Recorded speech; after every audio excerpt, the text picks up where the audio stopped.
कहानी। एक बार स्वामी जी को नदी पार करना था और वो नदी के पास में खड़े थे। तभी एक साधु ने आकर उनसे पूछा, क्या आप ही स्वामी विवेकानंद हो? स्वामी जी ने जवाब दिया कि जी हाँ, मैं ही स्वामी विवेकानंद हूँ। तभी साधु ने पूछा कि स्वामी जी आप यहाँ पर क्या कर रहे हो? स्वामी जी ने कहा कि मुझे नदी पार करना है और मैं नाव का इंतजार कर रहा हूँ। तभी साधु ने कहा कि तुम इतने बड़े इंसान हो, कई सारे लोग तुम्हें अपनी प्रेरणा का स्रोत मानते हैं और तुम एक नदी पार नहीं कर सकते। देखो मैं तुम्हें नदी पार करके बताता हूँ।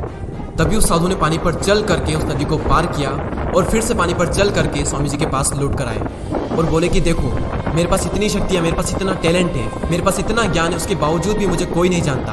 और तुम्हारे पास कोई ज्ञान नहीं, कोई शक्तियाँ नहीं, उसके बावजूद भी तुम्हें सब जानते हैं। तभी स्वामी जी मुस्कुराए और साधु से पूछा कि तुम्हें यह विद्या सीखने में कितना टाइम लगा? साधु ने कहा कि 15 साल। इतने में स्वामी जी की नाव आ गई और स्वामी जी ने साधु को नाव में बैठाया और वहाँ से चल दिए। दोनों ने नाव में बैठकर नदी पार की और पार करने के बाद स्वामी जी ने अपनी जेब से 1 रुपया बाहर निकाला और उस नाव वाले को दे दिया। यानी कि दोनों के मिला के 50-50 पैसे यानी 1 रुपया उन्हें दे दिया। तभी स्वामी जी ने साधु से कहा कि जो काम तुम 50 पैसे में कर सकते थे उसके लिए तुमने अपनी जिंदगी के 15 साल बर्बाद कर दिए। और अगर यही 15 साल तुम समाज की भलाई में लगाते तो आज तुम्हें भी पूरी दुनिया जानती। और मैंने यही किया, इसलिए मुझे पूरी दुनिया जानती है और तुम्हें कोई नहीं जानता। और स्वामी जी ने साधु से कहा कि तुम्हारी तरह कई सारे लोग ऐसी चीज़ों में अपने दिन, हफ्ते, महीने, साल लगा देते हैं जिनका उनकी ज़िंदगी में कोई मतलब नहीं निकलता।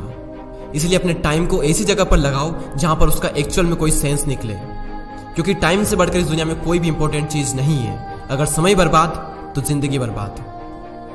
दूसरी कहानी। एक बार स्वामी जी एक ब्रिज पर चल रहे थे। तभी वहाँ पर कुछ बंदर उनके पीछे पड़ जाते हैं। कोई बंदर उन पर लपक रहा, कोई उनका प्रसाद छीनने की कोशिश कर रहा और स्वामी जी उन बंदरों से पीछे छुड़ाने के लिए वहां से भागने लगे। स्वामी जी भागे जा रहे थे और वो बंदर भी उनके पीछे पीछे भागने लगे।